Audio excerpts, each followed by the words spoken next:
have this thing called negativity bias, which is we're focused on the negative. It's part of our wiring, it's part of our survival mechanism, but it can really get into the way of our joy and our happiness. Notice how if you know someone and you've been speaking to them and they say something negative to you, you remember that. Even in a conversation for an hour, all these nice things would have been said, but that one thing that was negative that they said, your mind latches onto that and doesn't let go. It can be at work as well, with your colleagues at work.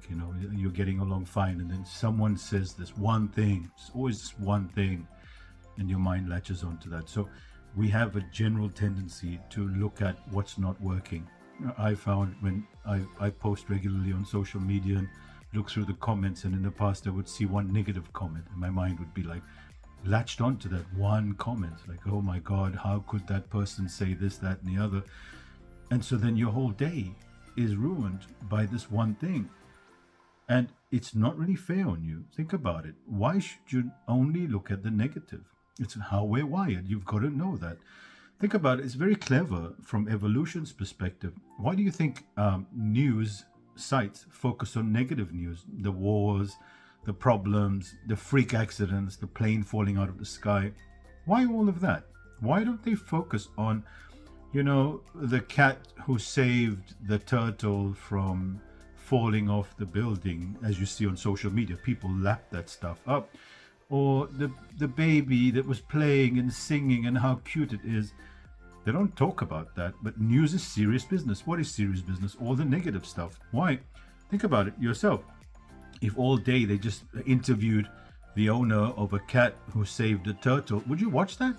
But a war that could be happening across the world, or a bomb blast in another part of the world, you'd be like, oh, that's interesting, because your brain is focused on what's not working. Same thing with our progress in life. We'll be looking good, feeling good, achieving, doing really well. But there's one thing that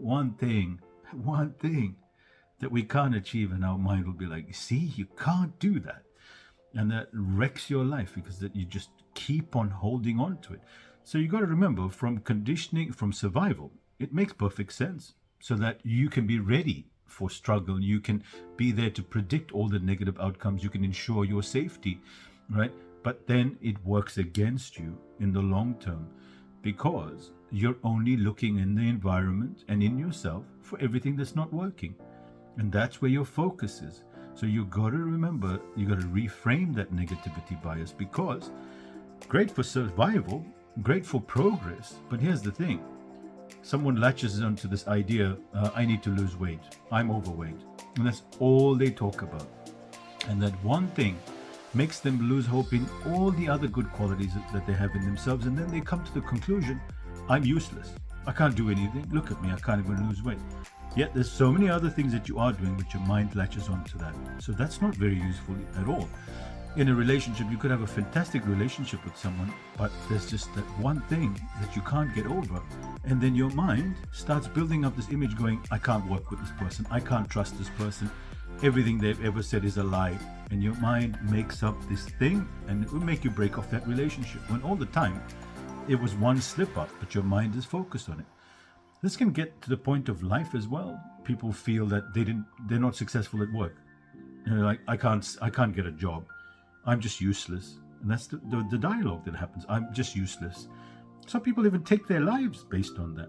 So now you can see where that mind of yours, as much as it is useful for progress, is not really there for your happiness, for your joy, for your comfort. It's there for survival. And it's anti-logic, because what you want when you're trying to achieve things, when you're trying to get better at things, you need momentum. You need to say, well, look, I did this, I did that, and I did the other, and I can do this and I can do that. So when that happens and your negativity bias is kicked in and you're only seeing the negative side, grab a piece of paper and pen and write down 10 reasons of the opposite and say, okay, well, he is like that. Now write down 9 other reasons or 10 other reasons as to why he is good. Same with your job. Write down the things that are not working. Great. Now write down the things that are working by training your brain to look at what's working for you.